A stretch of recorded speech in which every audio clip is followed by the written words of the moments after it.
이 영상에서 소개하는 현승북스 출판사의 교양인을 위한 자연과학 10대 원리가 다루는 넷째 원리는 맥스웰 방정식입니다. 이 식의 이름만 보면 맥스웰 혼자의 업적처럼 여겨집니다. 그러나 사실은 앞선 과학자들이 얻어낸 네 방정식의 묶음이고 맥스웰은 마지막 방정식의 마지막 항을 추가했습니다. 그래서 맥스웰의 기여가 이뿐이라면 이 넷을 맥스웰 방정식이라 부르는 것은 과대한 보상이 아닌가 라는 의문이 들 수 있습니다. 하지만 알고 보면 결코 그렇지 않습니다. 맥스웰의 마무리가 말 그대로 금상첨화나 활용점정이라 할 정도로 이 네 식의 체계적 통합에서 획기적 역할을 하기 때문입니다. 그 역할은 빛의 탄생에서 나옵니다. 바로 맥스웰이 추가한 마지막 항 덕분에 전기장과 자기장은 한데 어울려 빛으로 태어납니다. 이런 뜻에서 맥스웰 방정식은 빛 창조의 사행시인 셈입니다. 요컨대 우주 공간을 비추는 빛이 신의 명령으로 태초에 태어났다면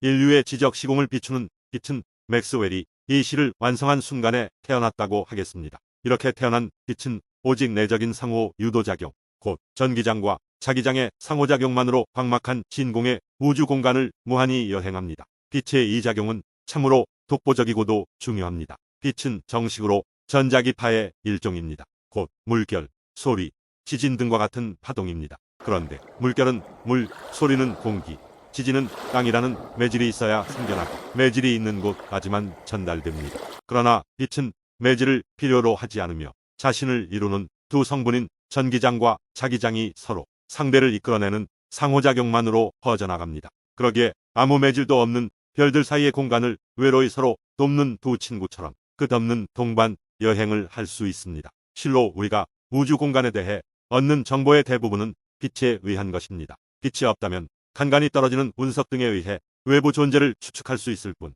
거의 완전한 무지 속에 살아갈 것입니다. 빛의 두 성분이 전기장과 자기장이란 점에서 보듯 전기와 자기는 긴밀히 얽혀 있습니다. 물론 처음에는 별개로 여겼습니다. 전기는 정전기 현상, 그리고 자기는 자석에 의해 고대부터 알려졌습니다. 그러던 중 나침반 가까이 있는 전선에 전류를 흘리면 자침이 움직이는 현상이 1820년에 발견되었습니다. 전기가 자기에 영향을 준다는 뜻이지요. 이에 과학자들은 당연히 반대로 자기가 전기에 영향을 주는 현상을 찾아 나섰습니다. 이 반대 현상은 이후 약 10년 사이에 발견되었으며 이로써 전기와 자기는 함께 엮어 탐구하게 되었습니다. 하지만 이렇게 통합된 전자기 현상을 제대로 표현할 수학은 아직 미흡했습니다. 그래서 그 이론적 탐구의 이후 40여 년의 세월이 걸렸고 1860년대 후반에 비로소 맥스웰에 의해 완성되었습니다. 맥스웰은 우리가 맥스웰 방정식이라 부르는 네 식을 이리저리 결합하고 분석한 끝에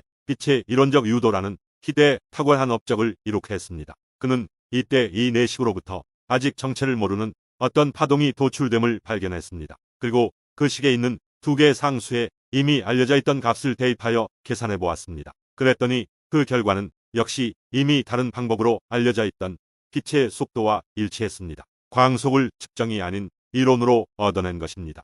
상상해 봅시다. 이 순간에 맥스웰이 이 미지의 파동을 빛 이외의 것으로 볼 수 있을까요? 그는 너무나 당연하게 이 파동을 빛으로 확신했습니다. 이 파동은 이후 정식으로 전자기파라고 불리게 되었고 빛은 광범위한 전자기파의 일원으로 포함되었습니다. 이쯤에서 전자기파의 영원한 동반자인 전기와 자기를 완전히 동등한 존재로 여길지 모르겠습니다. 하지만 완전히 동등하다면 둘로 나뉠 까닭이 없으며 실제로 중대한 차이가 있습니다. 먼저 전기는 전자라는 본체에서 유래합니다. 반면 자기에는 자자라는 본체가 없습니다. 그렇다면 자기의 정체는 무엇일까요? 자기는 독자적 근원에서 오지 않고 전자의 운동에 의해 생깁니다. 곧 자기는 본체 없는 현상으로서 그 본질은 전자라는 본체의 운동입니다. 그런데 교양인을 위한 자연과학 10대 원리의 다음 주제인 상대성이론은 운동하는 대상들 사이의 관계에서 출발합니다. 그러니 전자기 현상은